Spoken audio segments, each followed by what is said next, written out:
I got so much motherfucking design on right now. Break it down, bring it back, make it clap. I got 3 old thoughts, new block, where that day. Bitches on my line, and you know they come straight. Hold up, what it not, 45, scope it cash like whoa. How you fucking with these hoes up? Assalamualaikum warahmatullahi wabarakatuh.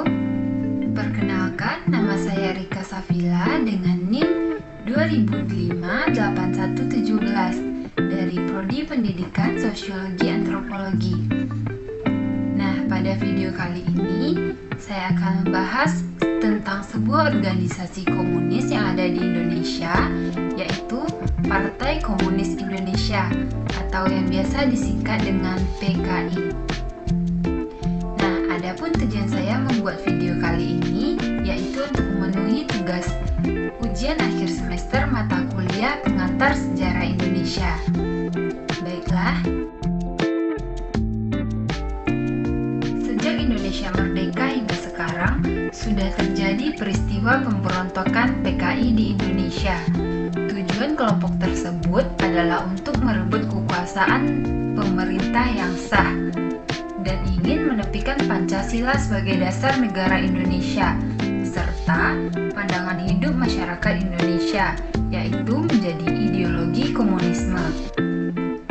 Hal itu dapat dibuktikan dengan 2 kali peristiwa pemberontakan yang dilakukan oleh PKI dan antek-anteknya. Adapun peristiwa pemberontakan PKI yang pertama, yaitu berpusat di Madiun, Jawa Tengah pada tahun 1948. Nah, untuk pemberontakan selanjutnya terjadi di Jakarta pada tahun 1965 yang disebut juga dengan G30 SPKI. Dan kenapa hal-hal dilakukan oleh PKI pada zaman dahulu disebut pemberontakan? Karena tujuan dari PKI tersebut sudah melenceng dari tujuan negara Republik Indonesia kita, yaitu menghancurkan negara kesatuan Republik Indonesia dan menjadikan negara Indonesia sebagai negara yang komunis. Kemudian menyingkirkan TNI Angkatan Darat dan merebut kekuasaan pemerintah. Dan yang terakhir yaitu mereka ingin mengganti ideologi Pancasila menjadi ideologi komunis.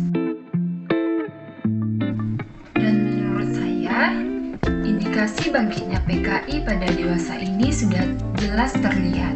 Yang pertama, dengan ditiadakannya pemutaran film G30 SPKI, termasuk ikrar dari Panglima TNI yang sekarang, yaitu tidak akan memutarkan film G30 SPKI. Menurut saya, hal tersebut sebagai langkah awal melenyapkan jejak hitam sejarah PKI. Kemudian, dengan gencarnya penerbitan beberapa buku, yaitu setelah terbitnya buku Aku Bangga Jadi Anak PKI pada tahun 2002 dan Anak PKI Masuk Parlemen pada tahun 2005, dan yang terakhir dengan dirayakannya HUT PKI secara terbuka pada tahun 2015 dan dilanjutkan dengan event kegiatan PKI di berbagai wilayah. Dampak-dampak yang dapat ditimbulkan jika PKI bangkit lagi yaitu komunisme akan tumbuh dan berkembang di Indonesia, dan mereka akan terus mengumpulkan massa untuk mengubah paham ideologi Indonesia. Tentunya hal ini sangat berbahaya sekali bagi kedaulatan Indonesia, dan sudah sangat jelas dengan kemunculan PKI akan merusak Indonesia seperti apa yang telah terjadi pada zaman dahulu. Nah, jika PKI bangkit lagi pada saat sekarang ini, siapa yang bertanggung jawab penuh atas hal tersebut?